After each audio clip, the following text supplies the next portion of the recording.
Good evening and welcome to the joint meeting of the City Council of the City of Moreno Valley Community Services District, City as Successor Agency for the Community Redevelopment Agency, for the Community Redevelopment Agency of the City of Moreno Valley Housing Authority, Moreno Valley Public Financing Authority, and the Board of Library Trustees. The City Council receives a separate stipend for CSD meetings. I now call this meeting to order, regular City Council meeting to order on March 17, 2020, at 6:20 p.m. The Pledge of Allegiance will be led by myself, and so please stand for the Pledge of Allegiance. Right hand over your heart and begin. I pledge allegiance to the flag of the United States of America and to the republic for which it stands, one nation, under God, indivisible, with liberty and justice for all.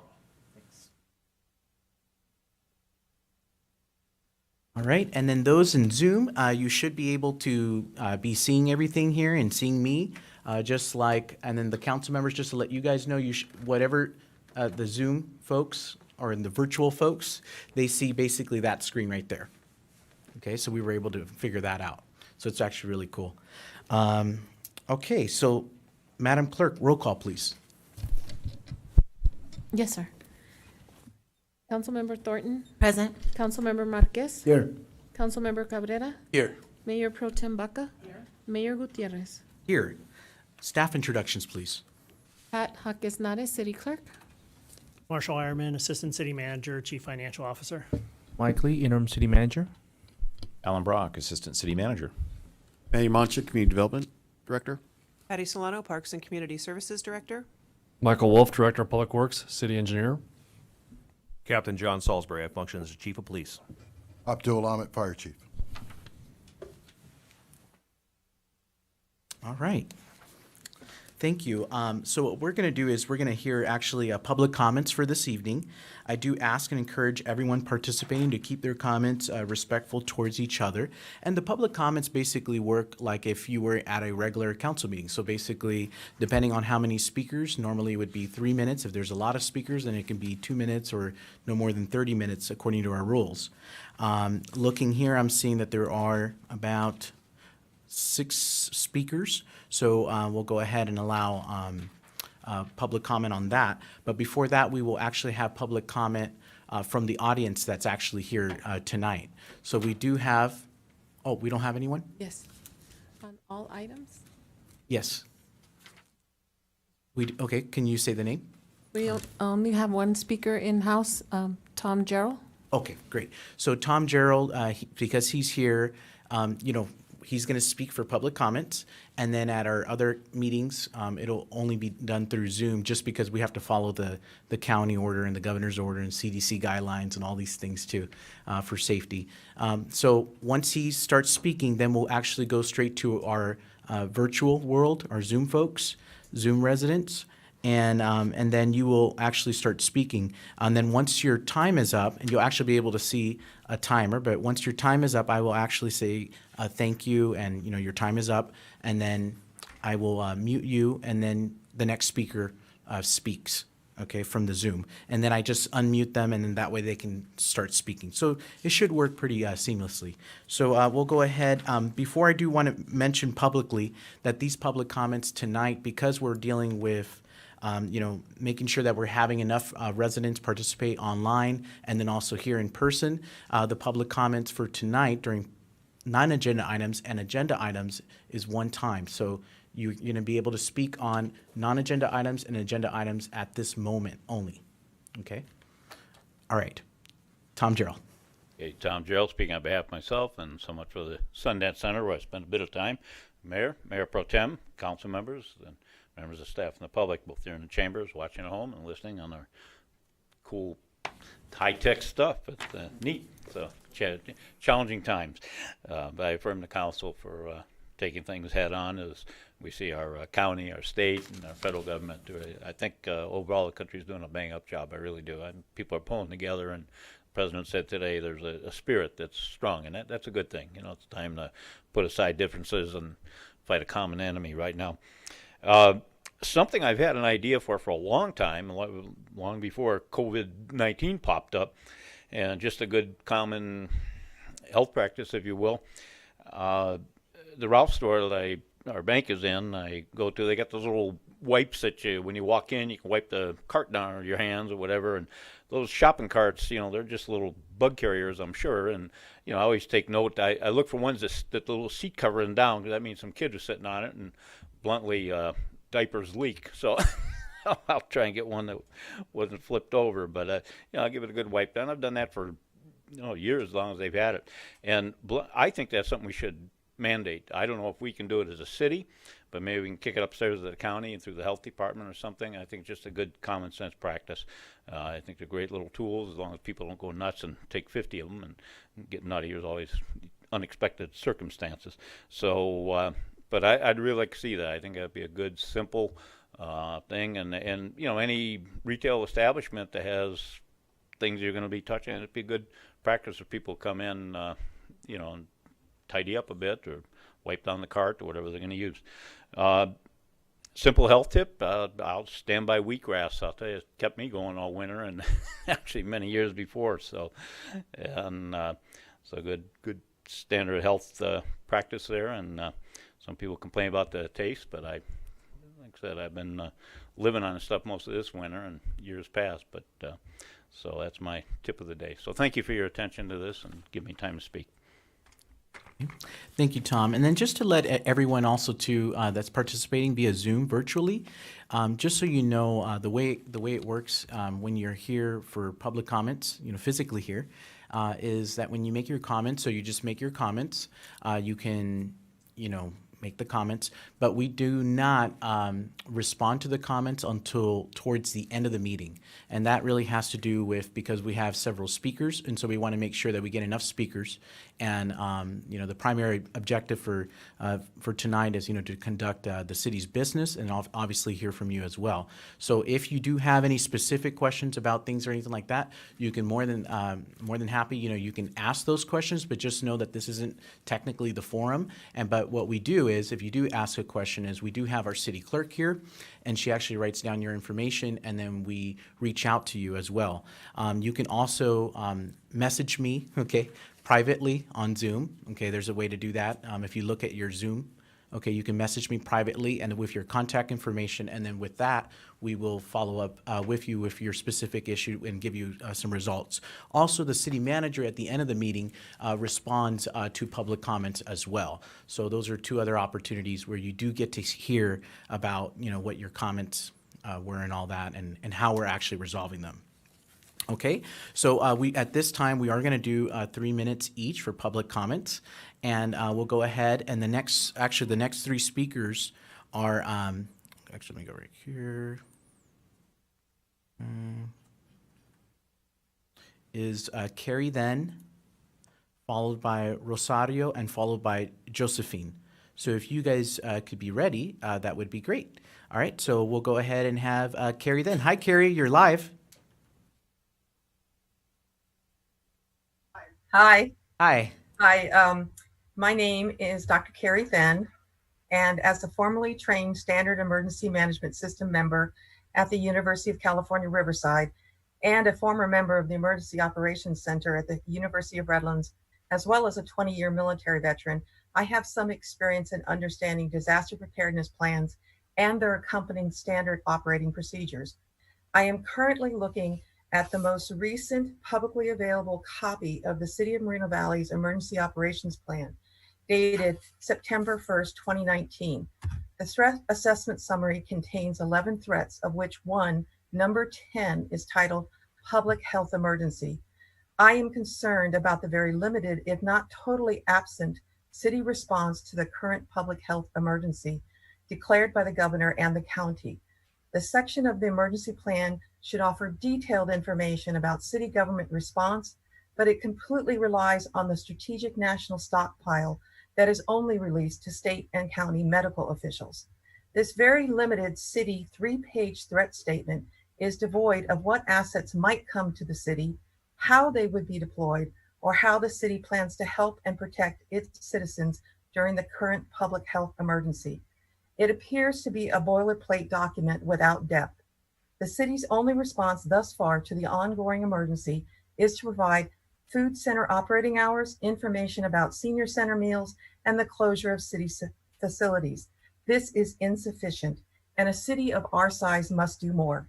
The city must deploy their internal stockpile of face masks and protective gloves to citizens that are waiting in hour-long lines, as I did yesterday and today, to obtain basic necessities. I would think that as the county just announced new COVID-19 cases in Western Riverside County, the city would be offering more information as to how to obtain protective gear, offer financial assistance to its citizens, and hire anyone out of work because of the emergency. I once asked the city financial manager why we needed such a large reserve fund, and he replied, in case of an emergency. This is an emergency. We've seen that the reserve fund has been used for the skate park and an amphitheater in the past. Now is the time for the city to help its own. Release the funds to support your own citizens and get them the resources they need. Thank you very much. Okay. Thank you. Next speaker is we have Dooner. Hey. Hi, Dooner. You're live. Oh, I'm sorry. I accidentally unmuted my video. Oh, it's okay. I don't have any questions or anything. Okay, thank you. And then just for the future reference, the Zoom is only for public comments, and then we do actually have the council meeting live stream on YouTube, okay? So Okay, thank you. Thank you. Okay, thank you, Dooner. Okay, we'll go ahead and have Rosario. And make sure. Oh, okay. That's all right. Sorry, she should be. Okay, that's all right. Rosario? I think we might have lost her. Okay, well, we'll just move on. Jackie Melendez.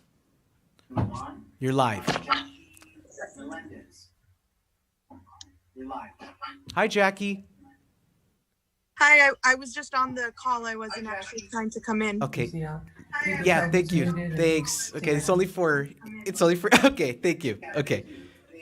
All right. All right, Renee. Next speaker is Renee.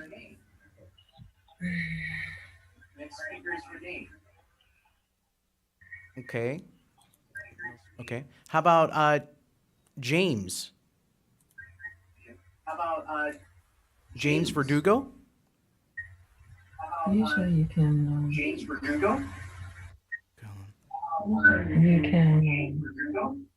You said send a message, so. Okay, James Verdugo? Okay, maybe he doesn't want to.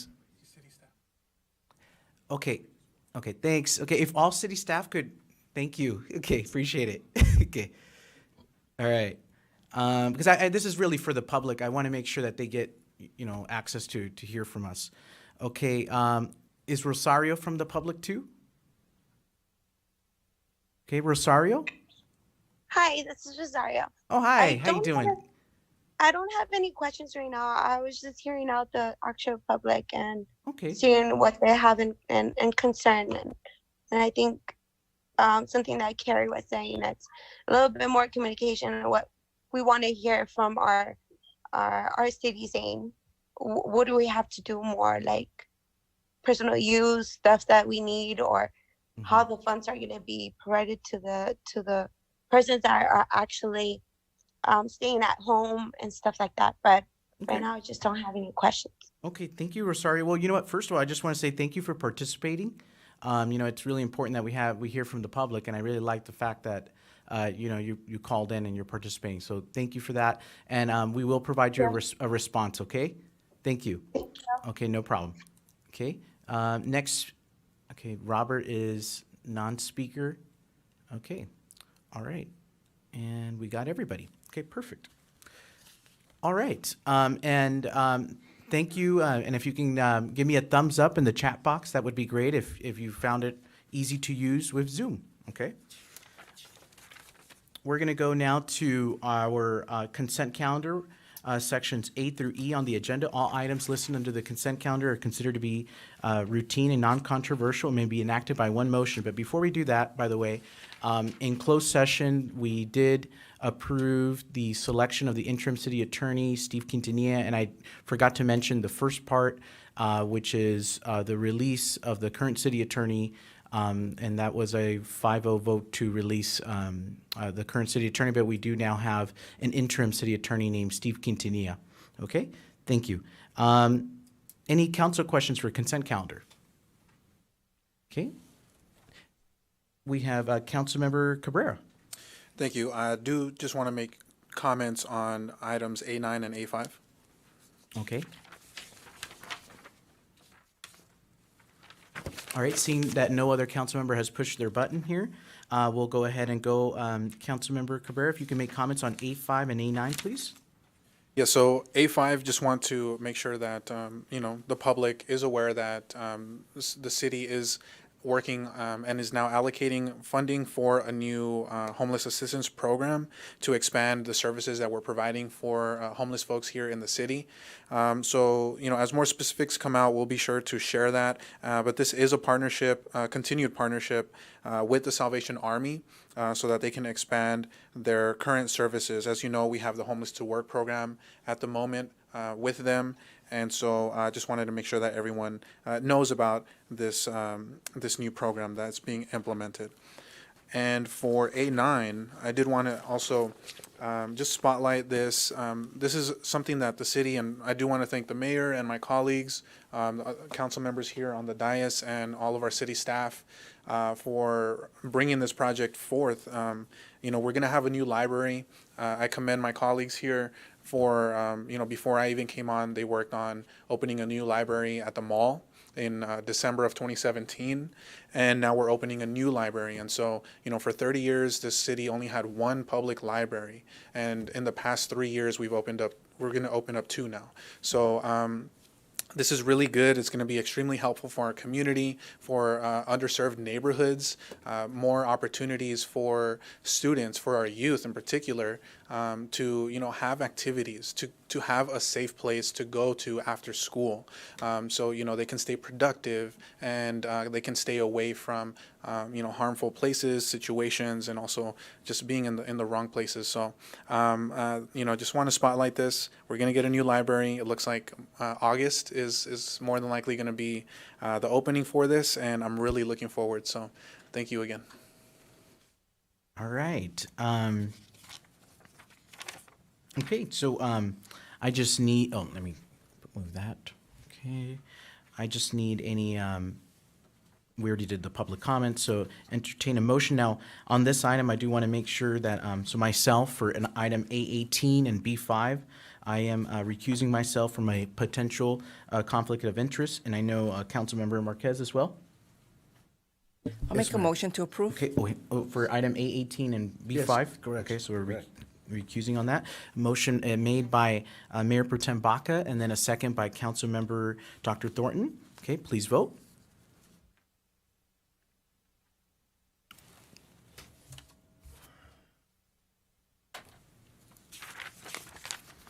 Okay, great. Councilmember Marquez, if you could please vote.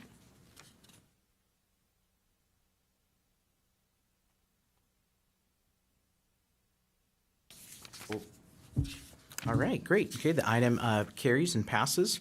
So we do have 3 public hearings tonight. However, we have heard the public comments already. So we're going to go straight to public hearing. And so we'll go ahead and have F1, which is public hearing to adopt substantial amendment number 3.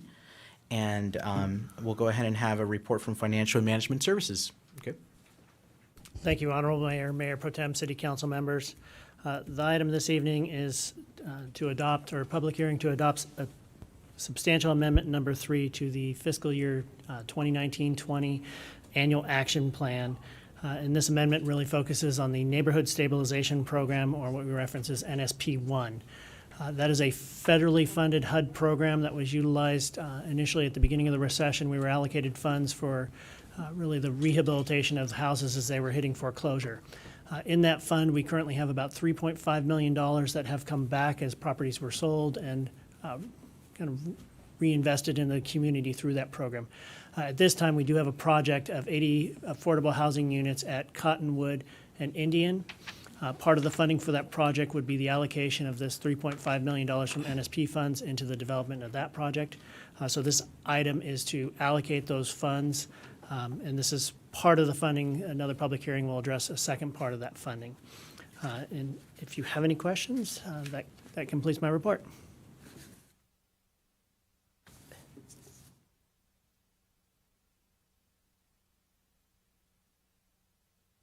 All right, great, thank you. So we'll go ahead and see if there's any council questions of staff on this one. Okay, seeing none, I'll go ahead and open the hearing. Okay, no public testimony, hearing closed. I entertain a motion by council to approve staff's recommendations numbers 2 and 3. Okay, moved by Councilmember Cabrera, second by Councilmember Marquez. Please vote.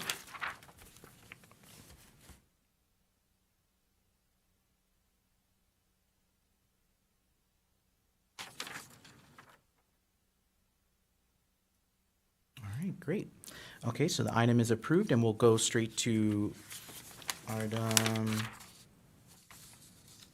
F2, which is a public hearing to adopt substantial amendment number 2 to the fiscal year 2019-2020 action plan. And again, this has to do with the CDBG. So we'll go ahead and have a report from Financial and Management Services. Perfect. Thank you, Mayor, Mayor Pro Tem, City Council members. In addition to the NSP1 funds that we just mentioned, the other part of this substantial amendment is to allocate $1 million of the home funds into this project. So this would complete is out of that project of the 80 affordable housing units, we'd have through these two programs invested $4.5 million to help get this project in the ground and running as soon as possible for the needs of our community. So the action tonight would amend and provide us direction to authorize those funds through that federally funded home program. That concludes my report. Okay, great. Thank you. So we'll go ahead. Any council questions of staff? Seeing none, open the hearing. Any, public testimony we already did. Close the hearing. All right, I entertain a motion by council to approve staff's recommendations numbers 2 and 3. Okay, moved by Councilmember Marquez. Second by Councilmember Dr. Thornton. Please vote.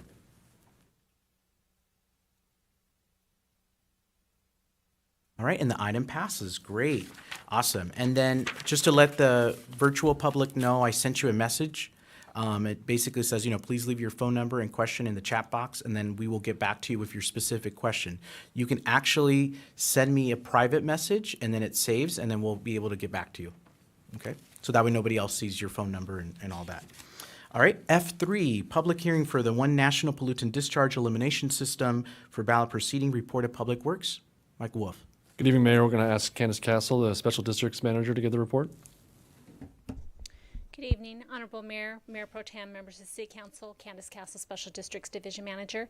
This item is a public hearing for the city's MPDS program. One of the conditions of development for the Brodea Business Park, the project located directly east of City Hall, is to provide an ongoing funding source for the MPDS program.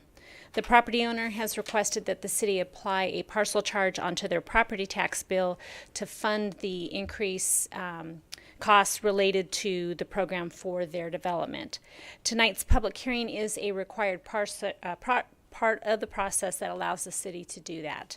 This action only affects the parcel related to this development project. Unless there are any questions, staff has request the City Council conduct the public hearing and then direct the City Clerk to open the ballot. All right, great, thanks. Any council questions of staff on this item?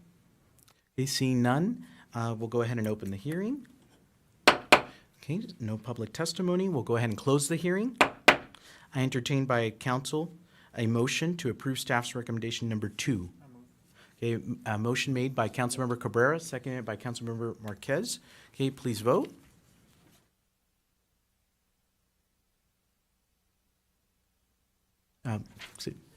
Thank you. Awesome. Okay, great. And then the motion carries. All right, we're going to go straight to, there's no technically general business. Mayor, Mr. Mayor, I believe that was a direction to open the ballot, and then we're going to Oh, have yes, Thank yes. you, sir. So go ahead and, One ballot voted yes. great. Okay, so was that the only ballot? Yes, sir. Great, so it passes. Entertain a motion by council to approve staff's recommendation numbers 3 and 4. Okay, moved by Councilmember Cabrera, second by Councilmember Marquez. Please vote.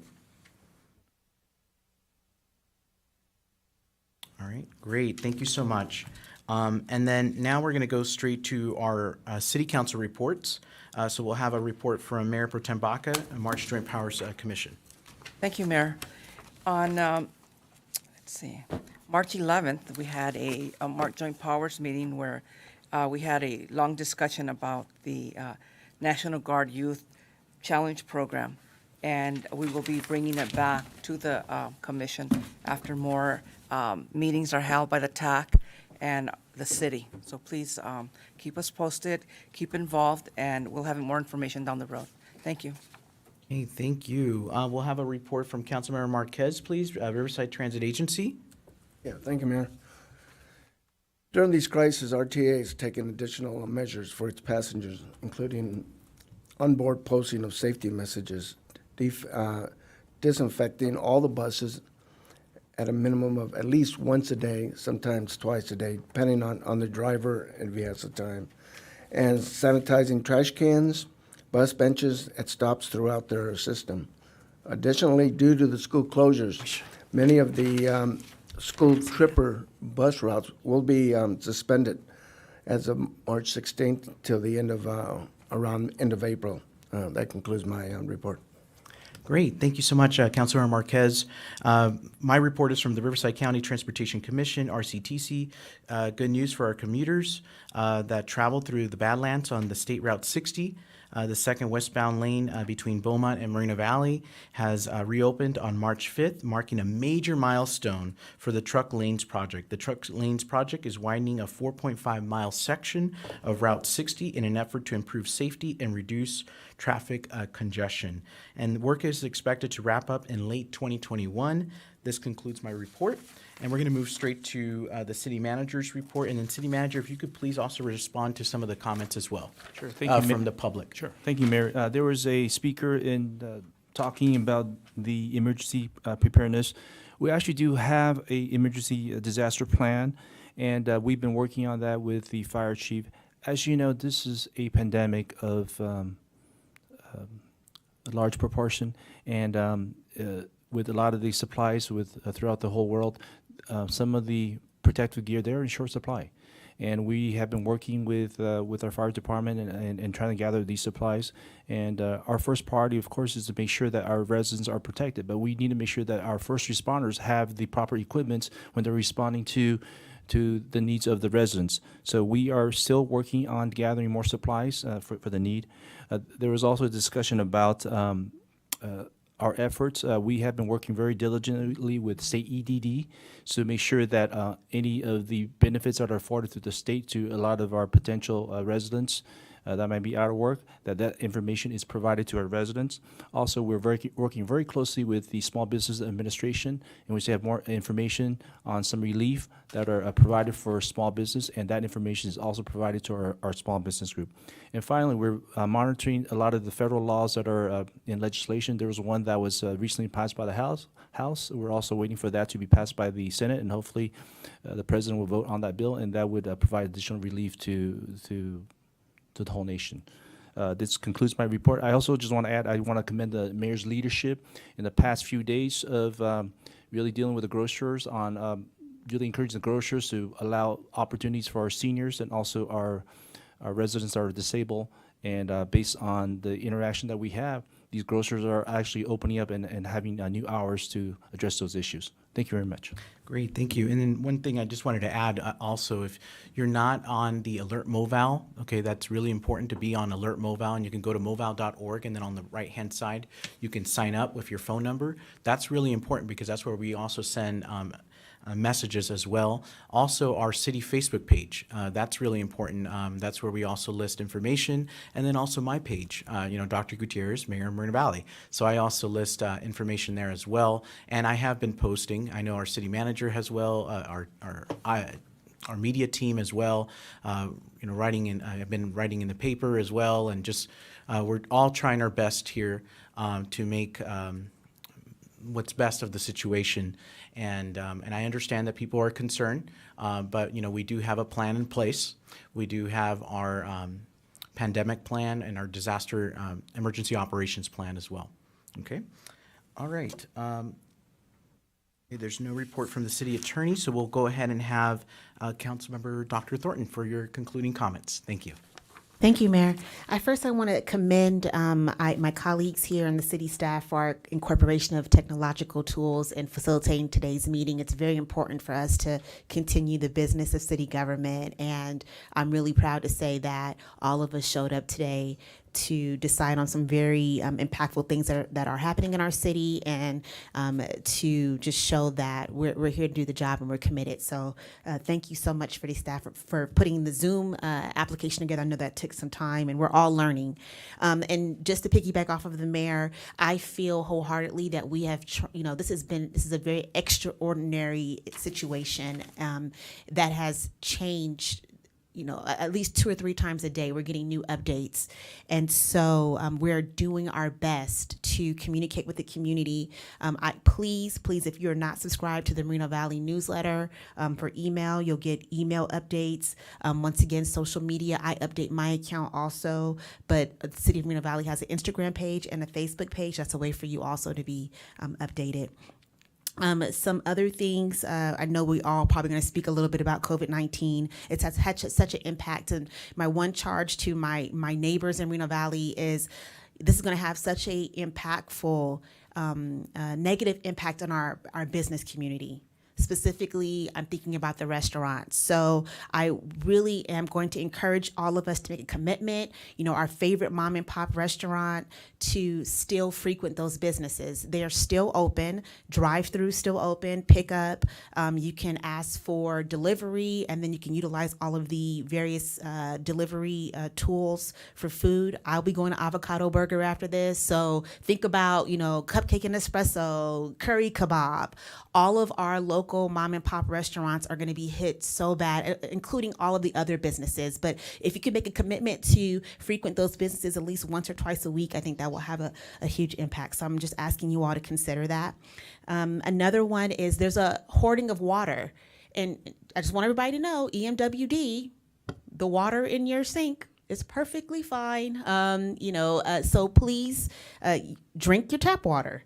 And that will solve some of the bottled water issues. Additionally, we have water stores that will fill the big containers of water. I filled up 2 of those, and it cost me $2. So that's another thing to consider. And we have a number of those stores in Moreno Valley. Our District 2, our Moreno Valley general plan that was supposed to be conducted on March 18th got canceled due to the restrictions that came down. We were going to try to reschedule it, but due to the newest update that came out today that calls for us not to have gatherings of 10 or more, we are not going to be able to do that because we can't guarantee that more than 10 people will not show up. And so we'll be sending out a press release, but what I'm asking you all to do is if you go on YouTube and also the city's webpage and just Google MoVal 2040 General Plan, there's a 35-minute presentation. That's the same presentation that was given to every single town hall.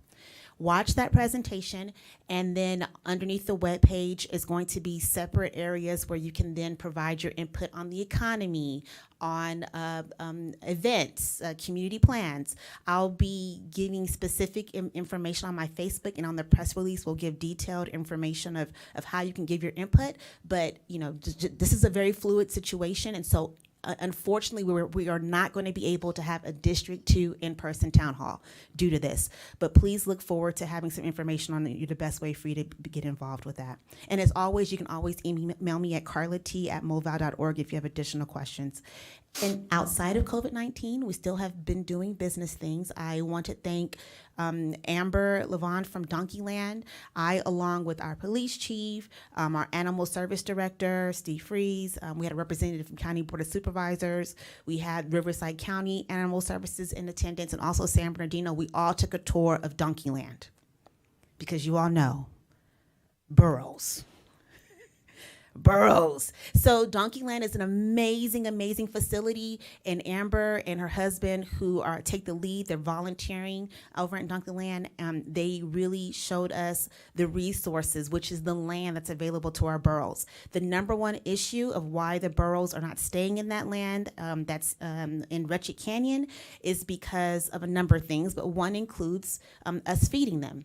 After I left Donkeyland, driving down Pigeon Pass, I noticed that there are 3 cars parked to the side, and it was 15 family members along with 8 children, and they were out in the field petting the burros and feeding the burros. That is illegal.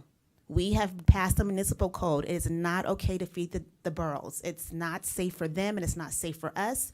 They're very smart animals, and they continue to come down here. And so please help us with that, and we're trying to partner with Donkeyland to figure out what resources they need.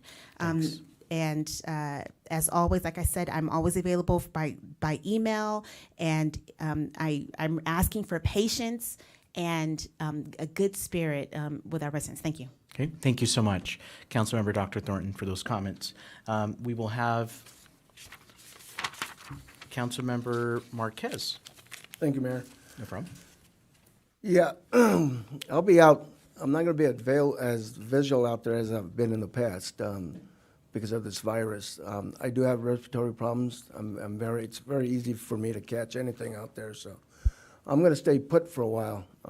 It doesn't mean that I can't answer your phone calls or your text messages.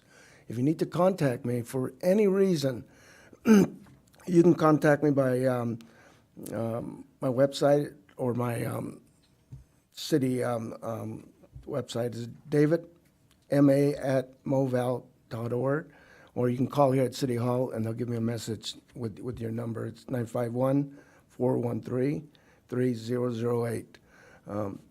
Secondly, I want to say thank you, Mayor, and the staff on this grocery, allowing the disabled and the seniors to get out there.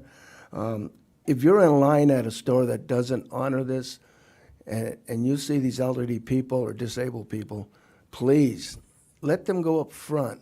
Let them go up front. We had an incident at Winco where we had an older lady, and we had a couple of residents. I don't know if they were from Moreno Valley or not, and they didn't like the idea that these older people were able to get up in front of them to get into the store. Be patient out there, and especially with our older population. You know, they've got to eat and survive like we do, but they don't move as fast as we do. So please, allow them to get up in front of the line and get their groceries, and everybody would be happy. RTA, I'm on the board of directors, RTA, and I've been getting a lot of calls about, what about the buses?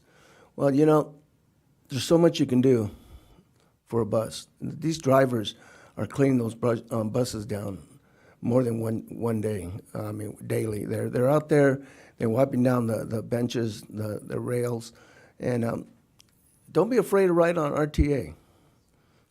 Their buses are safe. Get out there and leave your car at home and take the bus if you're going somewhere. But, rumor has it that there's a lot of germs on those buses. They're not. They're cleaned. They're clean buses, and you're very safe out there also. And with that, that's all I have. Thank you. Great. Thank you so much, Councilmember Marquez. We now have comments from Councilmember Cabrera. Thank you, Mayor. So first, I just want to start off by mentioning the library. I forgot to mention a few things. In August, when it opens, there will be 3D printers. And again, thank you to our staff for putting that together there at the library. In addition to other technologies like Raspberry Pis and other programming technologies. So, it'll be a really good opportunity to expose our community to these new tools and, to really acquire those skills. And That's actually going to be located next to Jitters Coffee over on Paris Boulevard, just south of Iris. So, you know, keep an eye open for that. It'll be open in August. Also, the Innovation Center at Moreno Valley College. I just want to remind everyone, you know, once the college is open, is up and running again, the Innovation Center is actually open to the public as well. And that contains 3D printers, bioprinters, laser cutters, a number of different technologies that, you know, not a lot of people have access to. And so I would highly recommend, especially for the youth, you know, high school, college, if you get an opportunity to go in there, check it out, you know, get your hands on that technology and really, you know, expose yourself to those new tools that are available for free. And it won't be free forever, so that's why I'm bringing it up. You know, once the college is open again, definitely go check it out. And thank the staff again and the mayor for really creating that memorandum of understanding and that partnership with the college. In regards to COVID-19 and the city measures, I won't go through the entire list, but you know, we're as a city taking those precautionary measures to maximize the safety and the security of all our residents. You know, postponing city events, closing city facilities, and being available remotely via telephone, via Zoom, and still being able to provide those services for our businesses, for our residents.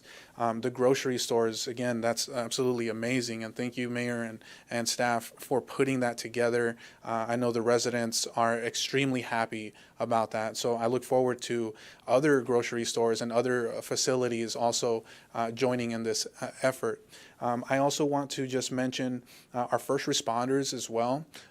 For the public, you know, if our first responders are out there, if you can please just, you know, be courteous and understand that they have a lot of calls and they don't have very much time to go stock up on supplies at the store. So if you can, you know, please just be courteous and, you know, let them move to the front of the line as well so that they can get back out on the street and respond to those calls. I know they would very much appreciate that. You know, the utilities, fines, and not enforcing those at the moment, that's going to be extremely helpful. And in regards to our city reserves, you know, the city for years with the staff here, you know, Marshall Ironman, and the leadership has really prepared us for situations exactly like this. And so those discussions are ongoing as the situation develops and as time goes on to see, you know, where do we need to make those changes, those allocations. So, you know, those things are taking place, and, you know, we have the right people steering the ship. So I just want to make a comment on that. Also, we're awaiting action from Congress, so we'll see, you know, when the Senate finally approves a deal and what specifics are in that deal.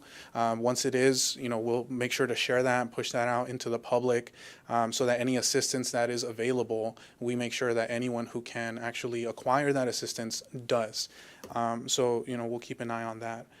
Second to last item, also want to mention the tax assistance. Right now, the federal government did announce that they're waiving interest and penalty charges for 90 days for all Americans who owe up to $1 million in taxes. So I know $1 million might seem like a lot, but that's for, you know, small businesses and sole proprietors and things like that who might have larger tax bills. So it's highly encouraged that you still file them by April 15th, especially if you're due for a tax refund, so that you can get that. But just know that the federal government is extending, actually waiving interest and penalties and charges for 90 days, so up until about the beginning of July for your taxes. And lastly, or actually this is the second to last item, I do want to mention that also the governor, in an executive order, he left it up to cities, local jurisdictions, to allow us to basically prohibit or prevent evictions from taking place. And that is something that I would like for us to consider. Again, we'll see how things progress from here, but I think that that's something that we should consider so that we can help our residents. So, Councilmember Cabrera, any other ones? Because you already. Yeah. Oh, I didn't realize we were on a timer. Sorry. Census. The envelopes are out there. They're in your mailbox. Please fill out the census. It's easier than ever to fill them out. And I just want to thank the community for being willing to assist. A lot of calls are coming in, and volunteers are offering their help. So, this is a temporary situation, but we will make it through. And if you have any questions, please feel free to reach out, and we'll keep you updated. Thank you. Thank you. Thank you. Okay, Mayor Pro Tem Baca, thank you. Thank you so much, Mayor. And I don't want to reiterate what everyone else has said, so I'm going to keep my comments short and reach out to our Spanish-speaking community. Les quiero decir que es muy importante que sigan las reglas y las órdenes que ha establecido el Estado y el Condado, porque lo más importante ahorita es la autocuarentena. Ustedes son los que pueden quedarse en la casa y no dejar que este virus viva y crezca en nuestra comunidad. Muchas personas piensan que este es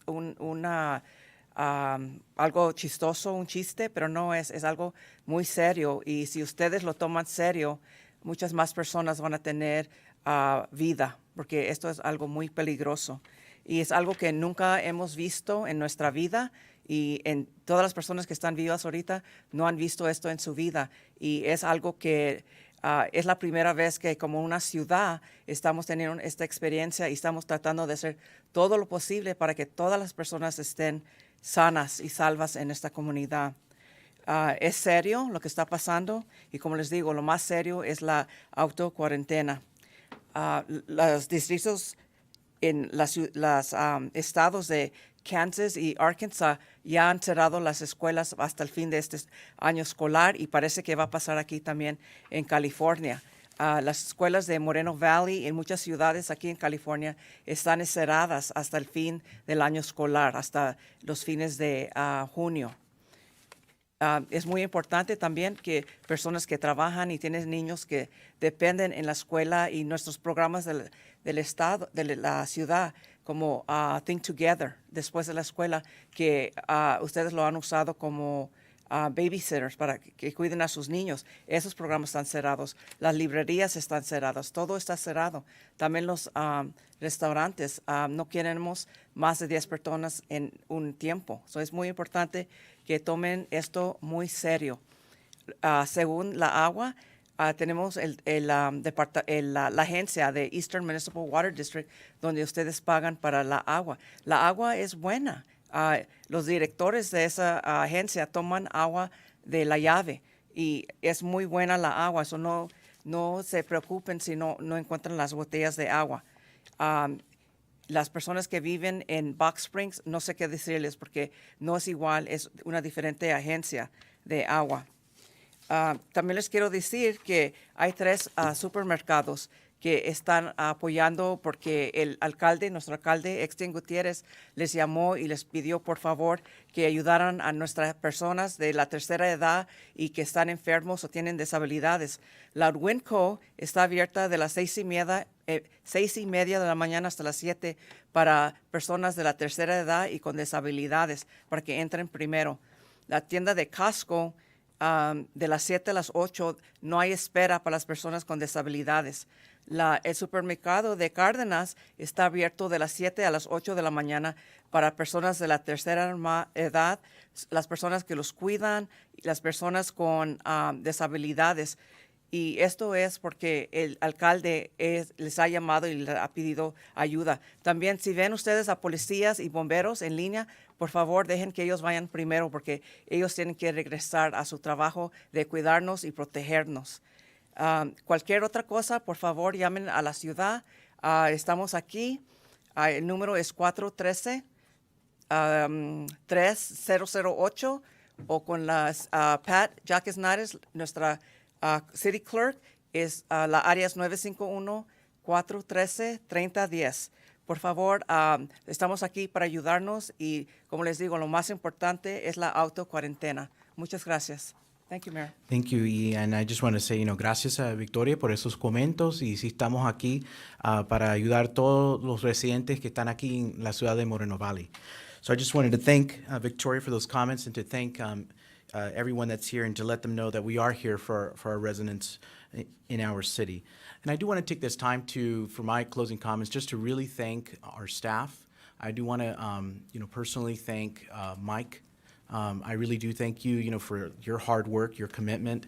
I know that you and I have been, and I know a lot of us been around the clock, running around and trying to, deal with certain situations and things like that. And, when I call it's at 8 o'clock at night, or, you answer, and, we're able to figure things out together. And I just really like that team approach, that you display. And I think it speaks volumes, and your staff as well. I mean, they just do a great job as well, and really just adapting to situations, right? When I mentioned about the Zoom technology, maybe having residents participate through Zoom, you were just on it right away. The same thing with our media department. They were able to just literally make it work, so we actually didn't have any issues, tonight. And I was able to comment with some of the public here as well, and getting their information and everything like that. So it's worked out really, really well, and it really speaks to your leadership. Okay, so I do want to say thank you for that. And I do want to again mention that, and it was mentioned earlier about the alert mobile. It's so important that you sign up for that, and then also our city Facebook page, that you like that page, so that way you can get accurate information. And I say accurate because the notion that we haven't sent any information out is just completely false. Myself, on my Facebook page, on the city Facebook page, we've written multiple times, and letting the community know about what is going on with COVID-19 and steps that you can take, in following the CDC's guidelines, about social distancing and all of that as well. So we have been trying to share as much information, but like Councilmember Thornton said, the information changes from day to day. So it is very difficult. And I do understand the concern, that the businesses have. Now that the county and the state have said that, they can't have dine-in, that's a major concern, and it's a major blow to us as a city economically, because now, we won't have those jobs that are probably there, and then also the sales tax and everything like that. So just obviously economically and socially, it's going to be a major social impact to our community, and that's something that we're going to have to deal with, and we will deal with it, because I really do believe, and I'm proud of our city, I'm proud of the staff that are here, our leadership, and I do know that we will get through this. Okay, we will get through this, and we have the right leadership and the capacity to do it. So without ado, we'll go ahead and adjourn the meeting tonight at 7:12 p.m.